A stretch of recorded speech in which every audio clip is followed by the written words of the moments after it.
ngoja, watu wengine wanadai kwamba Majani alikuwa anakuwezea sana, huenda kuto kufanya tena production nyingine na Majani inafanya usipate ngoma za kuhit kama zile ambazo zina hit mpaka leo. Sio kweli. Yeah, sababu nimeona haya mambo muda mrefu, hata Jay-Z hakuanza na watu wengine, alianza na DJ Premier akiwa na kina Nasi Escobar, ndio. Ukisikiliza Lady Place ni tofauti kabisa na nyimbo alizokuja kurekodi na kina Puff Daddy, vitu viwili tofauti, ni tofauti na zile ambazo zinaimba na Kanye West, ni tofauti. Kwa maana hiyo ni ladha na wewe mwenyewe jinsi ya utunzi wako, yaani jinsi unavyoweza kutunga kwenda sambamba na mashabiki wako, ndio muda huo unatoboa. Yeah, unatoboa kwa staili hiyo, kwa sababu uko karibu na maproducer wako na watu ambao wanaendesha game. Kwa maana hiyo sio tatizo. Tatizo mimi sijaliona, sababu game ziko vizuri vile vile. Ukiambiwa umwambie neno moja Ruge, umefanya naye kazi, umefanya matamasha kibao ya Fiesta hadi leo unapanda na Kailini, kitu kikubwa sana kijai kutokea tena, unamwambia nini ikiwa sasa hivi yuko kwenye matibabu, anamalizia matibabu akae sawa? Mimi kikubwa namwambia kwa Mwenyezi Mungu Subhanahu wa Ta'ala, sababu yeye ndo, mimi nilikuwa mmoja wa wasanii ambao nilikuwa smooth vibe nikiwa na kina JD, Mr. Paul nini. Kwa hiyo mimi inaniuma, lakini sipendi kuongea.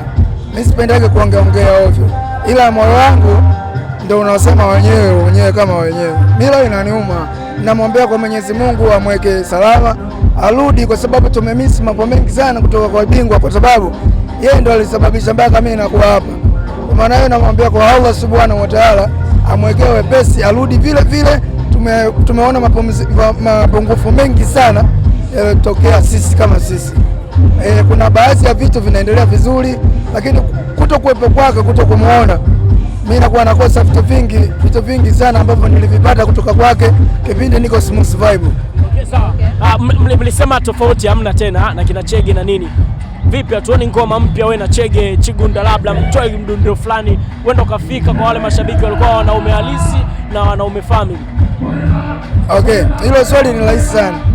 Ni kwamba unajua kadri siku zinavyozidi kwenda haziwezi kufanana na siku za nyuma. Kama wewe ulikuwa darasa la kwanza, unategemea kwenda la pili, la tatu, la nne, la saba mpaka kufika mbele chuoni, si ndio?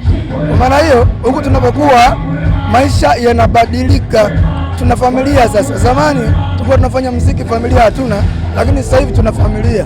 Kwa maana kila mmoja anaangalia majukumu yake kwake. Ushanielewa? Usishangae ukaona mimi nafanya shughuli zangu nikaacha muziki nikapumzika, usishangae, kwa sababu kuna mambo mengi yapo, lakini tuna force kufanya kwa sababu kuna watu wanakosea. Ndio maana tunajaribu kukaza tubakie pale pale, ili wao wanaokuja wajifunze kupitia sisi, ili msingi wa muziki usipotee. Ndio maana kama mtu akipotea kwenye muziki, sisi leo inatuuma, na ndio maana unaniona nipo hapa mimi. Sasa umesema inaweza ikatokea ukaacha muziki. Ushafikiria mwaka labda 2019 uwe wa mwisho uachane na muziki, au mwaka gani? Hujanielewa. Nasema hivi, yani kadri siku zinavyozidi kwenda umri unasogea, na katika umri unavyosogea hauwezi baadaye ukaja kushindana na watoto.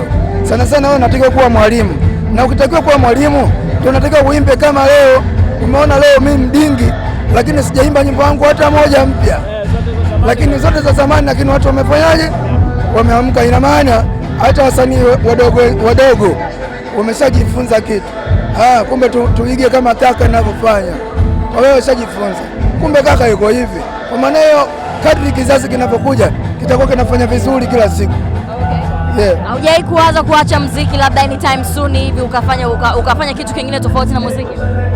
Yani kufanya kitu kingine zaidi ya muziki tunafanya. Okay. Hata sasa hivi kuna vitu vingine ukiacha muziki, lakini muziki huwezi kuacha kwa sababu moja au nyingine.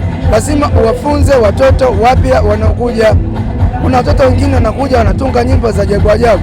Kwa maana hiyo bila sisi kuwepo, watoto wanaokuja wengine watakuwa wana claim nyimbo ambazo hazina elimu. Unaluka uluke, lakini kuna elimu ndani yake. Yeah.